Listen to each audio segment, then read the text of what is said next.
Hello friends, नमस्कार। जय Jagannath. Home safe लिपि रे आपण मानक बहुत बहुत स्वागत। आज चलतु बेसनर लड्डू प्रस्तुत करवा। दयाकोरी वीडियो को स्किप न करी संपूर्ण देखिबाई चेष्टा करंतु। जदि आपन को यही रेसिपीटी भल लगिला ताहले चैनल को सब्सक्राइब करने जम्मारू भूलें। चलतु डेरी न करी वीडियोटी एबे स्टार्ट करवा। यही रेसिपीटी बहुत कम सामग्री रे प्रस्तुत हो पारिबो एवं जहाँकि आपण मानकु बहुत पसंद मध्य आसीबो। तेणु वीडियोटी संपूर्ण देखिबाई चेष्टा करंतु। जदि वीडियोटी अधारु देखिबे ताहले आपनको बुझा पड़िबनी एवं रेसिपीटी भल भाबरे प्रस्तुत करि पारिबेनी।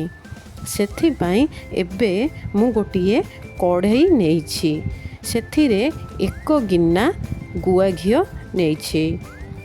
गुआ घिओ टिके हल्का गरम होला परे सेथिरे मु 2 गिना बेसन नेइछि। ठीक सही मापर ही 2 गिना बेसन नेइछि एवं बेसन एवं गुआ घिओ को आस्ते आस्ते लो फ्लेम रे आपण फ्राए करिवे।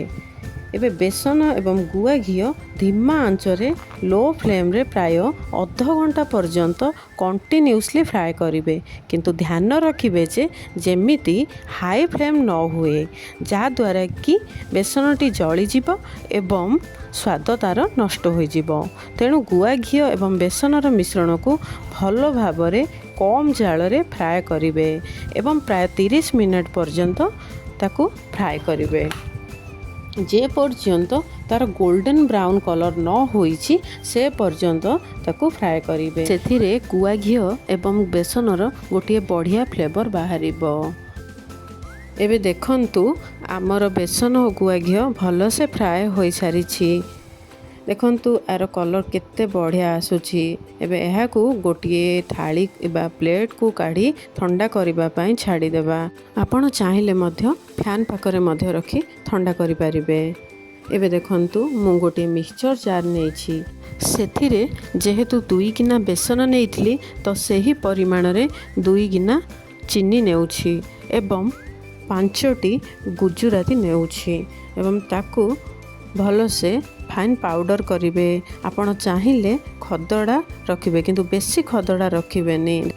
वर्तमान मोर चीनी और गुजराती पाउडर प्रस्तुत हो सारी। एबे पूर्वरु जो बेसन को ठंडा करिबा पई आमे छाड़ी थिले सेथिरे से गुजराती और चीनी पाउडर को पकाई मिक्स करिबा। आस्ते आस्ते ताकू भल से चकड़िबा एवं जो पर्यंत चीनी और बेसन भल भाबरे मिक्स न होईछि से पर्यंत ताकू चकटिबा। तापर एपरी मुठा करी देखिबा कि हमर बेसन लड्डूटी परफेक्ट बनिछि कि नाही। आपण चाहिले भी एही बेसन लड्डूर रेसिपीटी कौनसी पर्वपर्वाणी रे बहुत सहज रे बनाई पारिबे।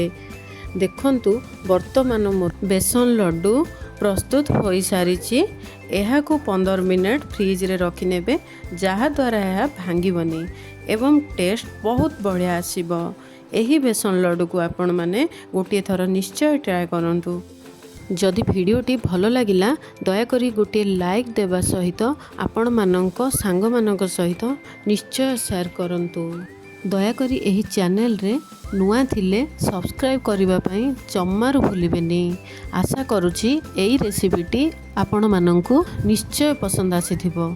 जदि पसंद आसीथिबो ताहाले आपण एही चैनल टी को निश्चय सब्सक्राइब करिवे। रहुछि नमस्कार। जय जगन्नाथ।